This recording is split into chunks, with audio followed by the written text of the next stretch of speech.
a little less spicy intro compared to last week's episode. Yeah, dude, it was one of those last minute things that me and Ricardo wanted to have some fun with it, and he surprised me. I had no idea what he was going to wear That was jumping on that good. episode. So It I reminded was, me of like some Rogan episodes there, where like they just join with some like, nonsense costumes just to have them going. But dude, that was good. That was a good opener. yes, sir. Yeah, I was. Yeah, you're definitely an awesome moderator on this. So I was like, oh, I'll give it a shot and give it a try here. See where it rolls. But yeah, That's good shit. I gotta say though, the other random topic, but I think this might be the fourth episode where we will drop it on Thursday at 1 p.m. mm-hmm. It might be the third. Um, I don't know. It might be the fifth one. This actually might even be the sixth one. I don't know. But we've been doing the we've been doing the last couple episodes Thursday, 1 p.m. Eastern. And dude, our views on YouTube have been like really solid and consistent. Each video here. So it goes Like back to that consistency that you're talking about, so they yeah, can like learn the algorithm. not astronomical views that we're talking about, but like consistent growth here. And exactly that. Like that was a topic of conversation of the consistency of it, where it does make sense. Like the algorithm, you're giving it content and then it's got to figure out who to serve it to. So I would assume if it's like, hey, this video goes live once a week at this time, that's just another signal for the algorithm to optimize against, or I don't know, there's like a level of comfort, for lack of a better explanation, where it's like, hey, I know I'm going to get this video at this time during this week. And like, I know last week at this time, it didn't work in these pockets. So like, let me try this out. And I could see how that consistency of time placement really impacts the audience that it serves it against and performance. So I don't know, just kind of cool to see there. Yeah, no, that's interesting too, because some of the shorts that I've been posting, I'm trying to play around with the time of when it's scheduled to go live, because it's pretty critical of like when it goes live, not necessarily the day, but like, is it the morning, the afternoon, etc. I haven't really found a trend that's like the best time. Definitely like earlier morning, like 6 to 8 seems to be okay. I might try to shift to more of that 1 p.m. Eastern if it works well on the other for the more longer form content. But I will say the shorts are like hit or miss. As It's far as so like, hit or miss. like 1 week I'll set it all at 6:15, so it's topic generated too. Or I'll do it for 8 o'clock, and yeah. But I would say there is a bit of a throttling, not of the throttling, but like a cap threshold. Like none No of doubt. our shorts go over 500 views. Kind of just 400 was stops. like the cap for a little bit there. That's And true. then we got one at 500 recently and then before. But yeah, I do think there's definitely like hey, this video is performing pretty well. And like, let's test it against like this 500 pocket and then whatever and kind of scale from there. Like that makes total sense. Obviously, there's, the potential that for whatever reason, a video just hits and goes viral. But yeah, that makes total sense. I got to go back and look at some of these shorts, because I'm kind of looking far back on some of these. And like you said, numbers really reached over 500, but some of them that I don't think had many views has views. So I think maybe over time they're starting to collect views. Could see that. I wouldn't think shorts be kind of revisited from stuff that's a couple months old, but possibly they get maybe recycled in its content based on topics. So we'll have to see. Definitely give some healthy viewership though, as we're testing out this experiment. But what is this, pod episode 38? Yeah, this will be 39. I just 39. That's right. you and Ricardo on the Halloween app. I just edited that today, and then that's scheduled in the queue. That was 38. So yeah, on 39, quickly approaching 40, and yeah, it'll be cool once we get to 100 episodes, and then have a look back and see how everything performs. But Do you ever drop that? Did you have a podcast? Like I said it on kind of like in passing, like, oh, I'm going to talk about this next time on the podcast, like in a social setting, for like when my house got robbed, or my Halloween stuff got robbed. which is And insane. and our friends were like, you have a podcast? I'm like, yes, but it's like you won't care to listen into it. It's all digital marketing Yeah. stuff. But yeah, it's kind of funny. It's funny you say that because like we're literally like talking on a live podcast right now, and I just don't really like to be. I don't know. I don't really like to put out like what I do. Like if it comes up in conversation, Ooh. great, but I'm not Yeah, what going do to you be the say? person. to like tell you, hey, I like I Trevor, what do you do yeah, for a living? What do you say? I'll just keep it generic and just say digital marketing, paid ads, website hosting, that stuff. Like that's literally what I say pretty much every time. But like there's like, a handful of other things that I can mention, but if we go there, I'm totally fine. But I don't know. I just feel like being like super out and vocal to be like, I do X, Y, and Z, and I don't know. For whatever reason, I've just always been a little more reserved with that. But it's Yeah, ironic because we're literally talking on a podcast and like, which would seem a little counterintuitive. I don't think so necessarily because dude, I remember my grandpa telling me a long time ago, it's like when you go to work, you have a mask, and when you go home, you take off that mask. And So so true. when you're kind of out and about and you're in a social setting, sometimes you don't want to chat about work. Like I've had those situations where people ask what I do, and I'll keep it super generic. A lot of times I'll just be like, dude, I make people money online. That's where I started with. That's a good one. That's a And it's really good like, one. they're like, well, what do you mean? That kind of backfires. And you're like, okay, well, I do digital marketing, websites, ads, keep it super generic.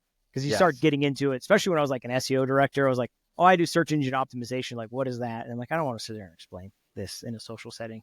But then you Yep. find those one individuals that kind of get it. And then all of a sudden, that's all they want to talk about. And I'm like, dude, I just want to enjoy my beer and like enjoy my food, like not to be a dick, but Yeah. which is fine. It's more of an antisocial thing, but you once in a while get stuck into that trap of, what do you do? And it's like, but I do think there is that kind of mask, like I was talking about. You go to work, you got your mask, you kind of that mentality. And then you kind of have to take it off when you get home because it's like, it's just, I don't know. I don't live to work. I work to, I don't know, whatever the hell that stupid saying is. It's like work is not the main thing in my life.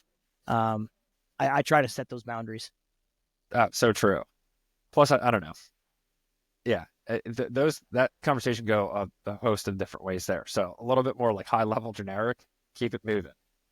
Yeah, just I make money. I make people money online. That means a lot of different things now. So people are like, wait, what? Yes. So I've had to change it to be a little bit more detailed. Uh, so Ah, man, that just reminded me. I feel like I've seen a couple, talking about like making money online, a couple like Twitter threads of like OnlyFans creators that I've come across as of late. Dude, talk about making money online. And streamers too. well, It's let's see. it's What like is the it's average? just so wild. Let's ask ChatGPT. What is the average?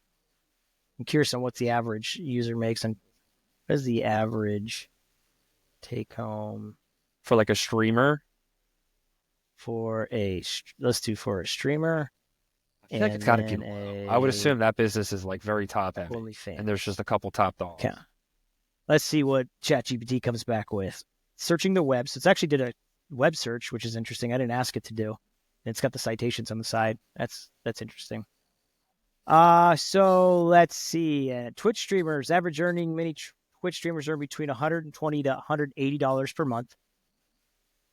That's the average. Top 10 streamers make about $3,500 per month, and then the top 1% make around $9,000 per month. So not as much money as you'd think, getting into it from a streaming perspective, but it's, you got to break through that top 10%. Plus, yeah, OnlyFans, you ready for those numbers? I would assume they're probably pretty similar. I would They assume are. it's very top heavy, Average earning for typical OnlyFans create about $180 per month. This is according to Skrill.com, I guess. And top 1% of creators accounts for 33% of all platformers, with some making over $100,000 annually. So $10,000 a month or less. So yeah, it's pretty similar. So play video games or do OnlyFans. You're about the same revenue. That's a tough one. The To whole each your concept own. of streaming is like it makes sense, but it also like just doesn't at the same time. When you hear about people streaming for like hours and hours and hours, I don't know. It makes sense, but it also like doesn't make sense at the same time because it's just a generational thing. Yeah, I got a hard time playing videos. I used to play a lot, and I was like, oh, I could totally stream like back in the day and playing games, but I was like, why? I don't know. Just if you're not making money, but if you try to make money, you got to have a really expensive setup. And it becomes difficult. And it's not the most healthiest thing either. I do think video games possibly serve an aspect of like an escapism in moderation, like a lot of other things. But But a lot of times when I used to play video games, and still to this day, I'm like, wait a second, I didn't really achieve anything. Like, I can't take this with me. Yeah, I could totally see that. But the counter to that, I don't know if you listened to Elon. He went on Rogan like yesterday or the day before. He Elon said he's a top 10 player in the world I've heard that at with Diablo, Diablo. Yeah. which is insane to think about. Like, dude, where do you get the time to do that? But I could totally see Elon like being that at the same, like that's not surprising at all to hear. And then he also mentioned, I forget if there was a statistic tied to that, but essentially the top engineers and the top coders in the Oh, world. surgeons. It was surgeons. Surgeons. That's what it was. Yeah. Like if you He play said video games, you're like 20% or somewhere between 20 or 30% more accurate in making less mistakes as a surgeon if yes. you play that because of hand-eye coordination. And Rogan was like, dude, that should just be a prerequisite to becoming a surgeon. And I'm like, that like kind of makes sense there. But I don't know. There's probably something to, playing video games at a high level where you're processing, you got to be smart to be good at a video game. So like it would make sense if you're a surgeon or a coder or something like that, you being really good at video games, like that makes total sense. I remember that also reminds me of a story. I think Chris Sacca, he used to be on Shark Tank from time to time. Look You him know, up. I'm sure you would know. He's famous because he always wears like the cowboy like dress shirts. American Investor. Okay. Yeah. He's got like a family office now, and I think he was like a Google guy or something, like wildly successful. He said he met Travis Kalanick, the founder of Uber. Like he was friends with him before he started Uber, and Travis was doing a couple different companies, and then it was like really early days of Uber, like Uber Black Car was just in a city talking about like the initial concept with him. And he said that Travis was like staying over his house and he had Wii tennis at the time and he was playing his dad in Wii tennis. And apparently like it got like pretty competitive or whatever. And then at a certain point, Travis was like, all right, like, do you really want to play me now? And his dad was like, what are you talking about? He's like, well, dude, I've been playing with my left hand this whole time. Like I'm actually a right-handed player. Switched to his right hand Oh and just shit. destroyed him. And then actually went and showed him. Apparently Travis was like the second ranked player in the world at Wii tennis. And Sokka's like, dude, after I saw that, I'm like, there's no doubt about it. I'm going to invest in Uber now. Like, Some credibility. If you're that good at that game and you could also focus and build a business, you're a little different. Yeah, you're high functioning for sure. You're high functioning is a great way to put it. That's wild. I mean, I do have some hope, and I think there's going to be a curve in the industry for the video gaming that caters to an older demographic. Because I grew up playing like MMORPGs, and sure as shit, when I'm older, I'm not as mobile. That is something I'm going to definitely gravitate towards is playing that. Not necessarily even like a virtual reality system, escapism in that way, but like, dude, like I got nothing else to do. I'm not really mobile anymore, for whatever reason. It's like, dude, I'll go play Diablo, whatever, 7. Keep that brain active. Keep my brain active, keep my hand-eye coordination together. There'll probably be a market for hardware as well for senior citizens as far as like, eligible, like movement, kind of situation. But it's always been something that I know I'll gravitate towards too in later in life when, mobility goes down. It's like, dude, video games, why not? It keeps your brain smart. People always had talked about like doing Sudoku or crosswords. It's like, yeah, I know some people that I don't know any older person right now that plays video games. Like that's, I don't know, like my dad or anybody else. Like, I don't know anybody that are like heavy gamers. There is going to be that crowd that happens.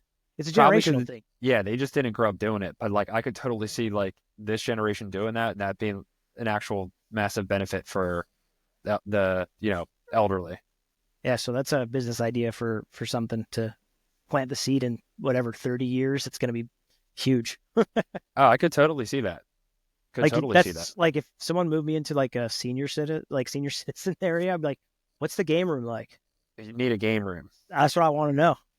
Like what kind of speed we're working with, what games we got launched up, what's the programs for that? Bunch of 90-year-old men having a LAN party playing like Quake or yeah, that'd be fun. That's classic. Well, I know I know we've just kind of like dove right in. I came across something neat recently that I did want to at least mention that I Yep. think is applicable to this pod. Um, I'll share my screen. It's not like the best screen share ever, but um, let me just find this bookmark here. Definitely a little pro tip there. Hide your bookmarks if you're on a client call. Just, It's always one of my things. I'm like looking at like, oh, how many tabs do you have open? What's your dude, I bookmarks? What's always your scan plugins? to see what people are Uh, using. So, Rep or GitHub recently created this product called Spark, and I'll just mute this, and I think this will go through it. And I actually got on their wait list. I don't know if I was approved yet or not, but essentially they released this new product where it gives you the ability to code and build new products, but you're essentially just prompting your way through. So this video is kind of showing you kind of how anybody could do this, and they're just doing like a little simple travel like log app, and you could see over time like they're going to add different features. So this part they're giving like the overview of like the app that they want to build, and then this thing spits out just an immediate app, and then they go through of like, hey, add this or consider reviews or whatever, and you could see this person is prompting them all the way through um, the design of this app here, and then just working through some updates on this. Um, so this piece is a GitHub product called GitHub Spark. You got to get approved, so you got to get on the wait list to actually like test the product itself. Um, but I thought this was fascinating just to see this demo in general. And then I don't know if you've checked out at all. There's a couple others. Cursor. There's also V0, where V0 is a similar product where you essentially could prompt your way through and it'll design you a website or an app. So it'll give you like the front end design as opposed to you using like a Figma or Canva or whatever else.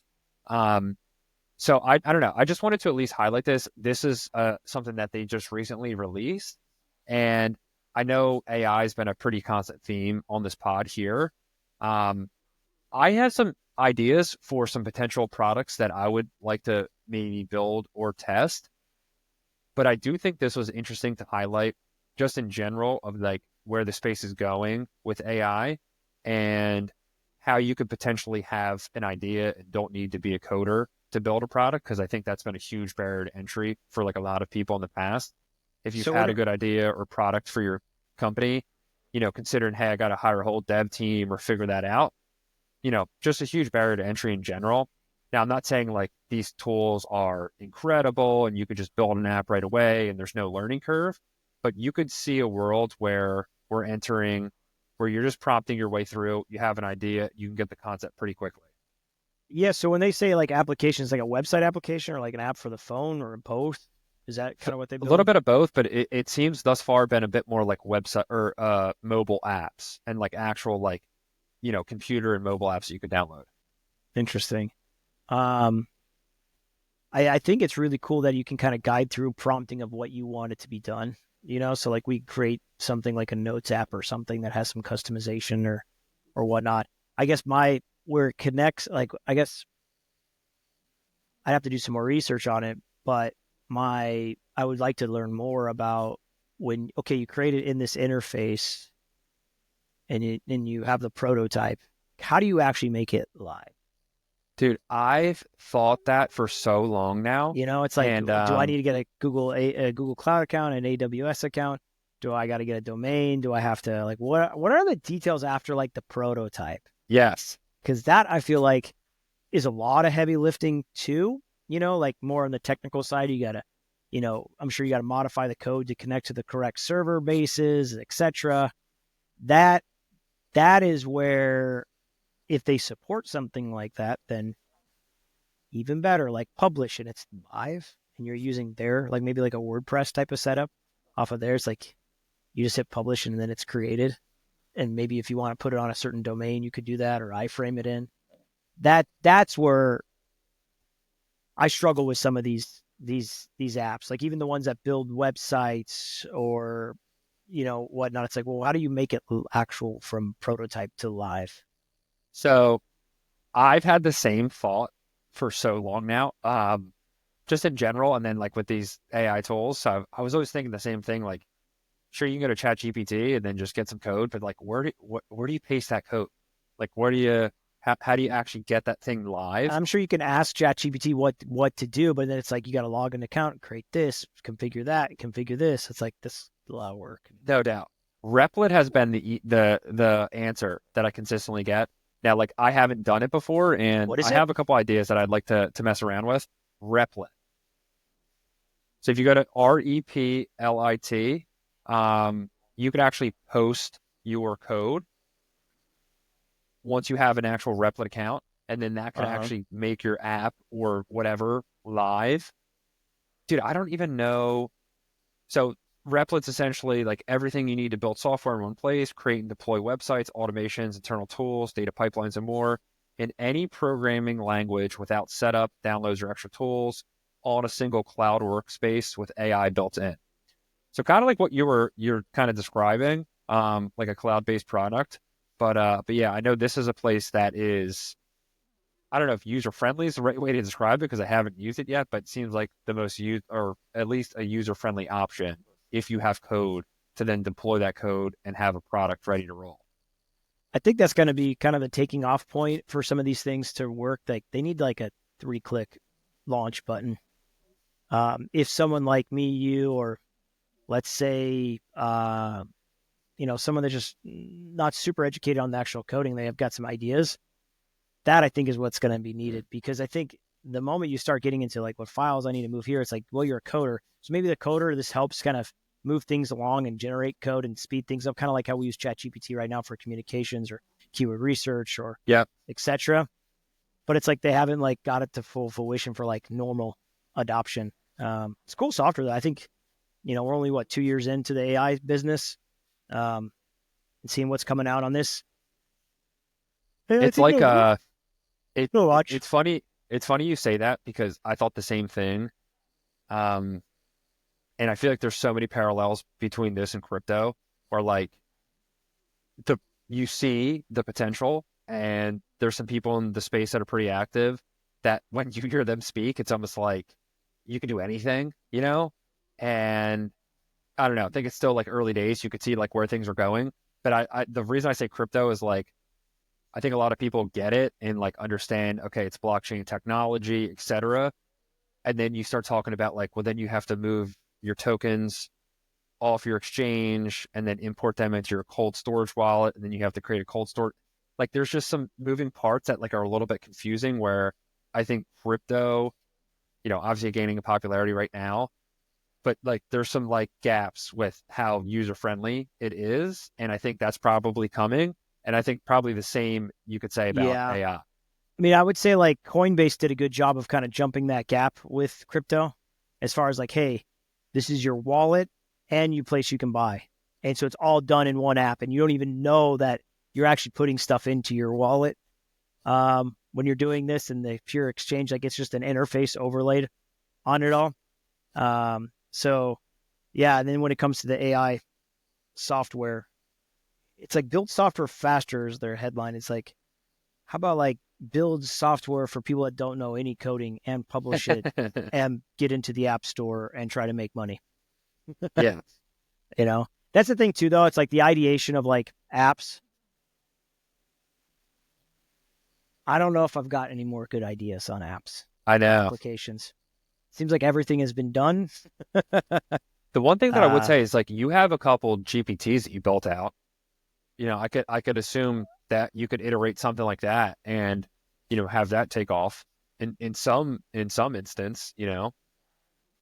yeah, you could do something like that. I don't know how you can monetize it all I'm there, sure there's but something that you use a GPT that you use consistently over time that you could probably find a way that other people would want to use the same thing or get the same kind of output or similar whatever. Um, title tag, meta description, like, hey, here's my GPT and like $5 a month for it. This will knock it out for any of your clients. Like, there's some use that you probably do consistently that you probably could monetize. yeah, even building or moving like what I use. in Google Sheets for some stuff that I use into a tool that's easier. Um, that might be better to do. So and it's like, just looks cool.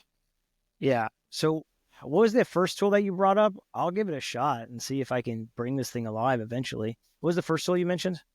Spark. It's by GitHub.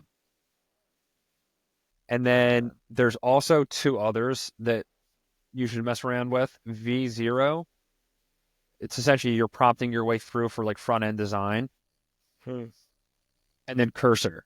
V0. I don't think I have that shown up. The cursor.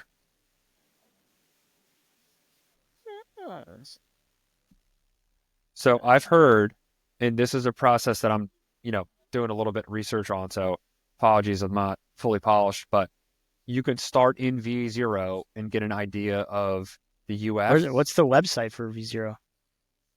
Let me pull it for you. Because I'm searching V0 and I got some like engineering solutions shop. Oh, so it's V0. Oh, it's VI0. Viz0. Okay.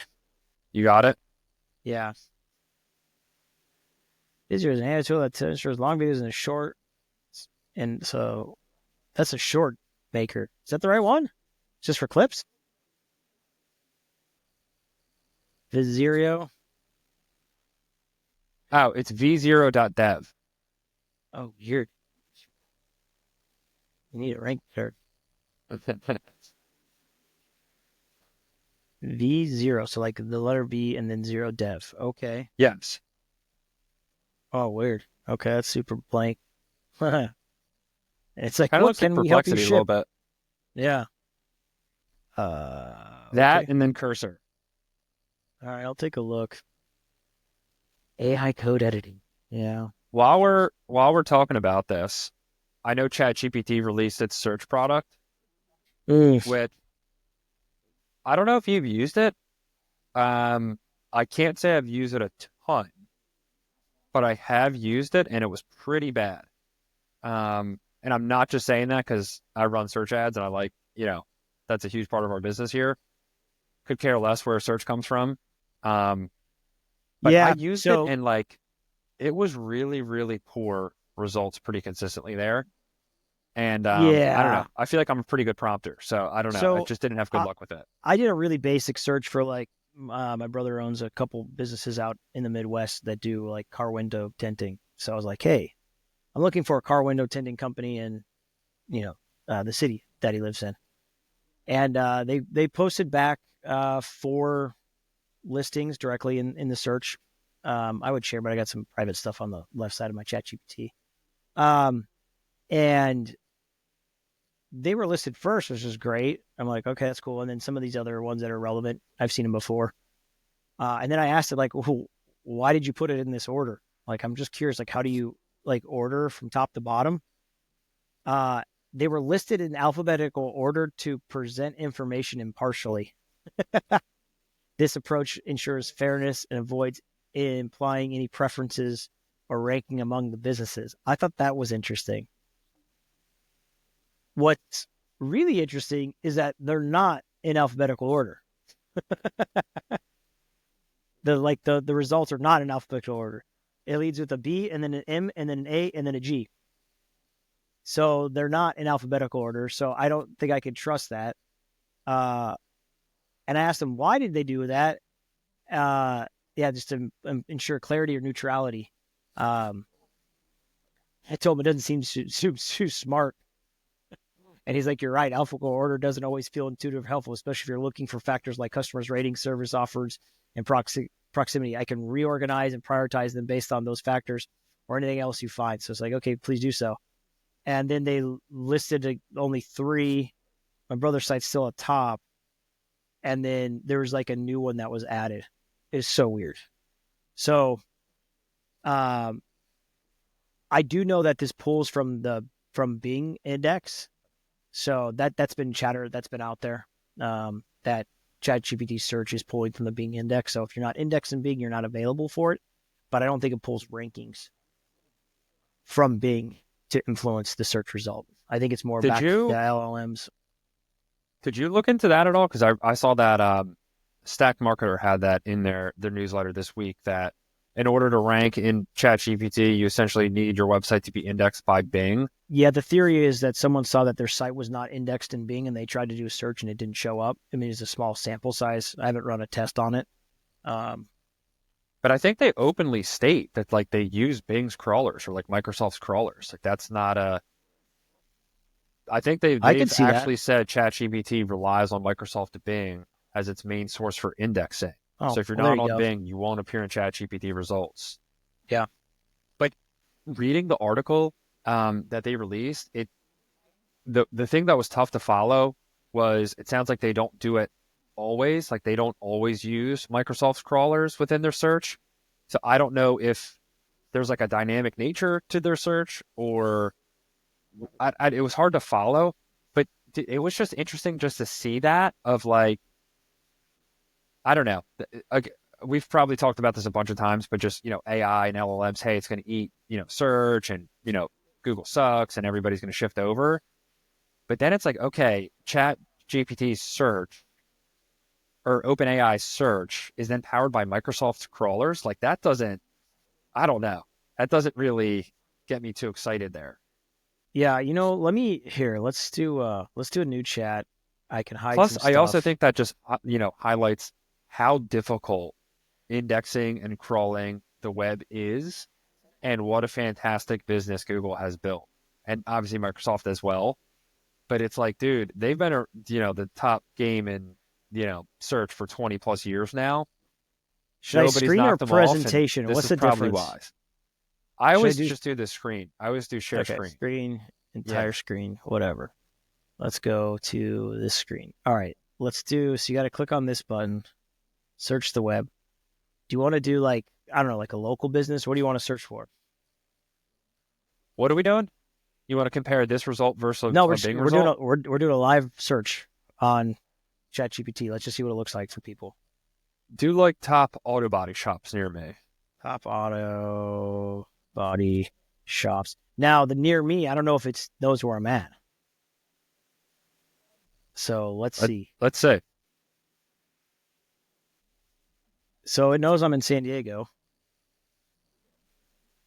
And it got my IP pretty good as far as where I'm at.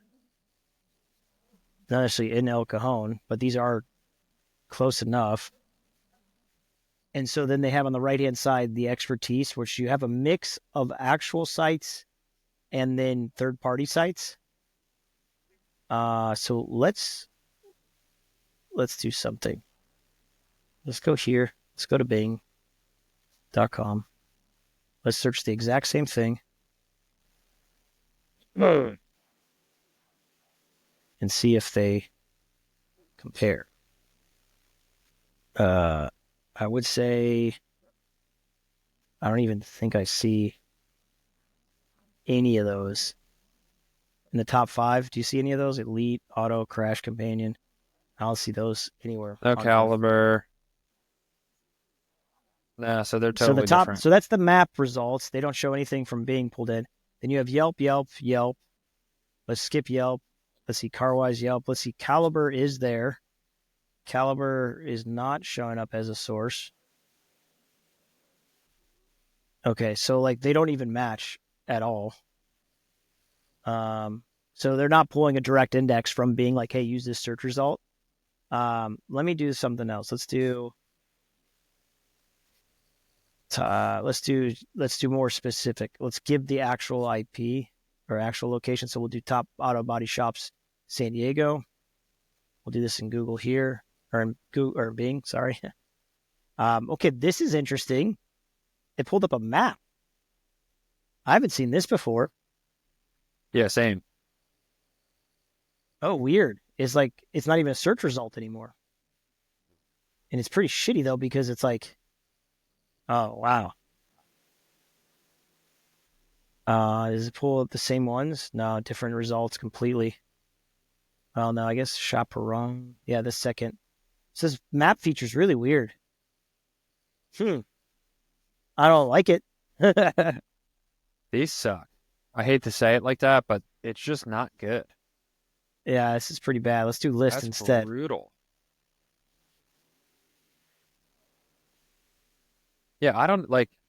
I, if you click Let's do back to something. Bing, Let's do something non-local. Let's do a but different search.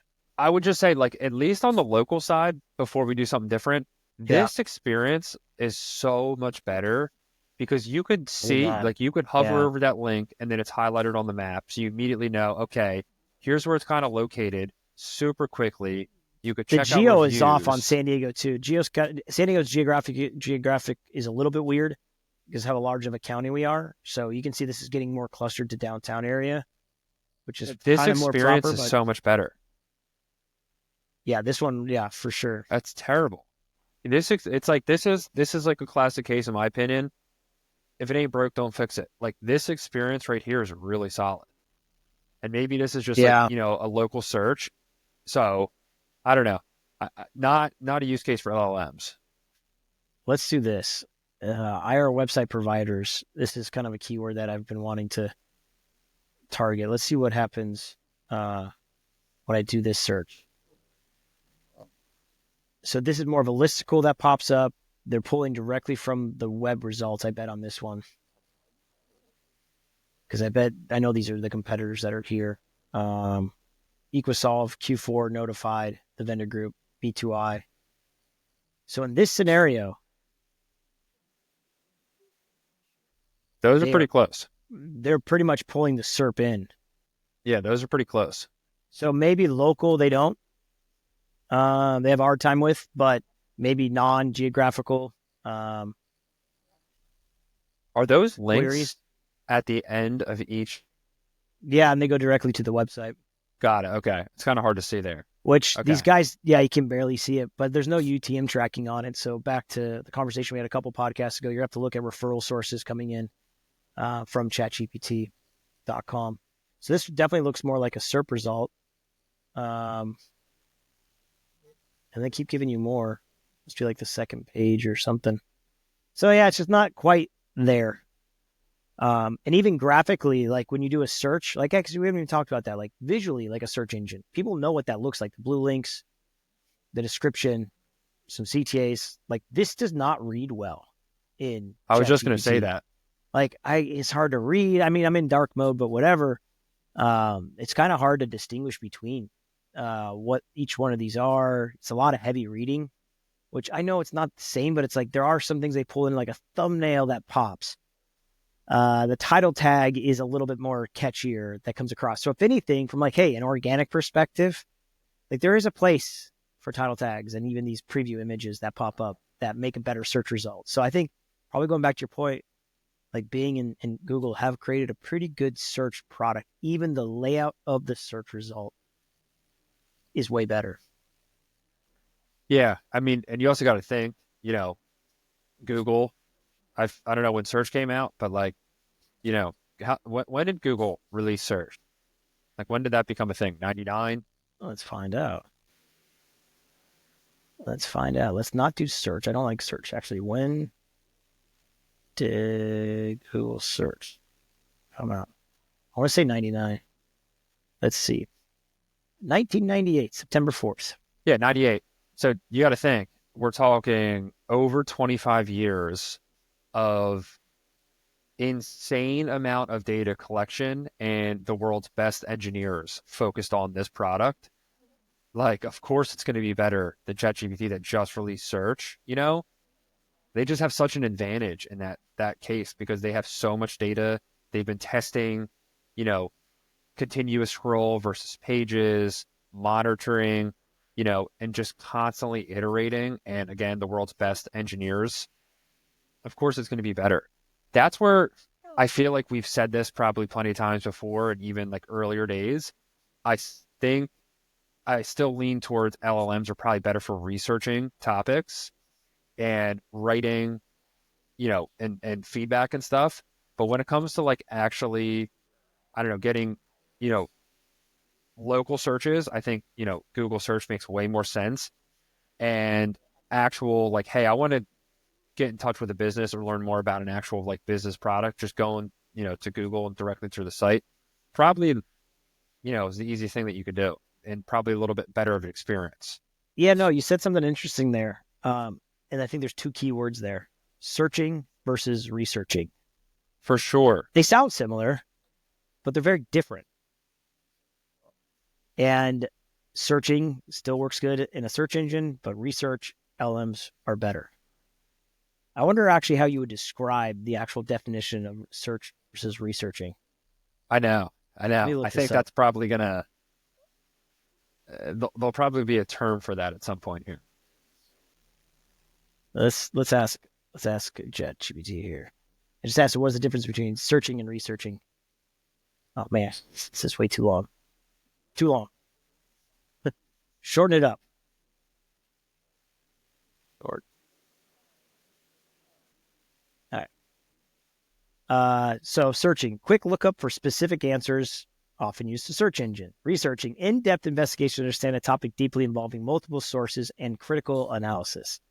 So if you're searching, you might ask, what is photosynthesis? Read a quick explanations online. If you're researching photosynthesis, you might want to explore scientific papers, compare different models of how it works, examining experiments, understand its implications, blah, blah, blah.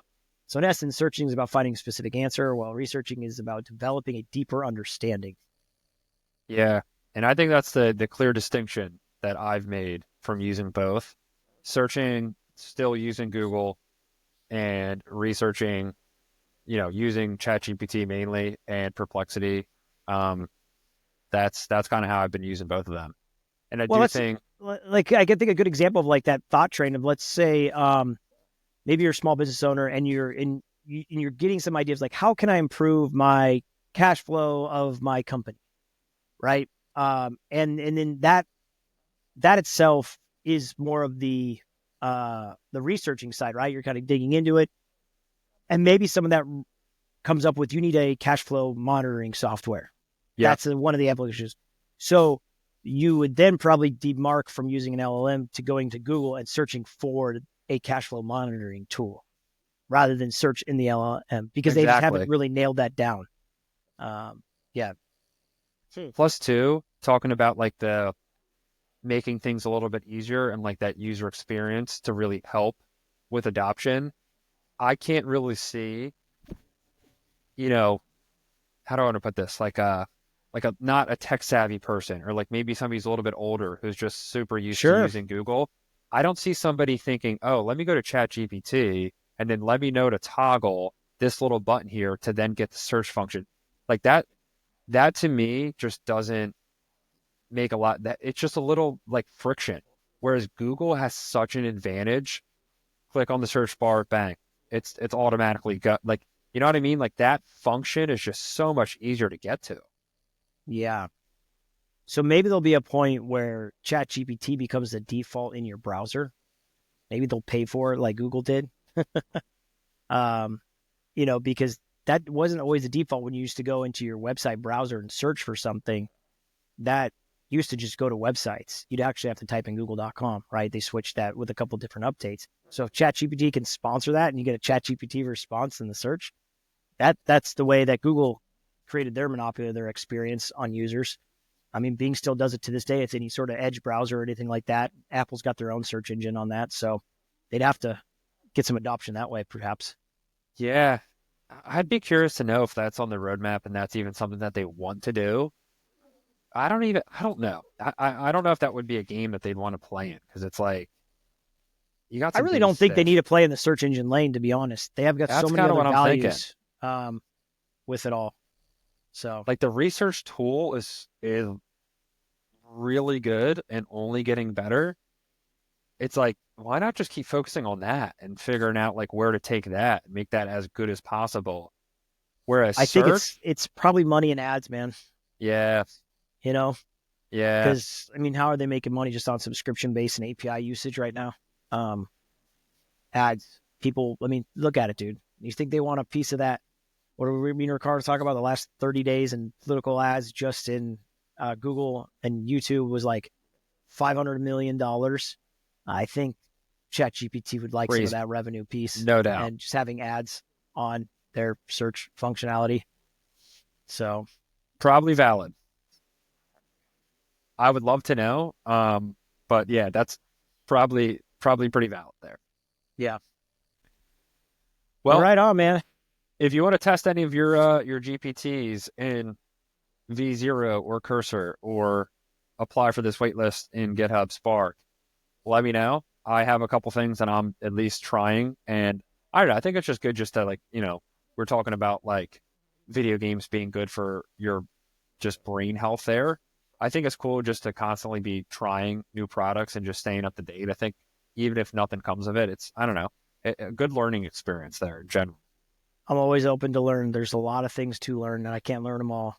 So, I think that's a good place to end it there. And then, yeah, well, I know we also wanted to talk about some performance yeah, updates we'll on we'll your hit it. end. We'll hit that later. Let's hit that like next week there.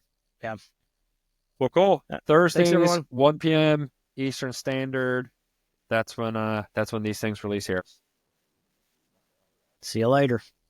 Later, y'all.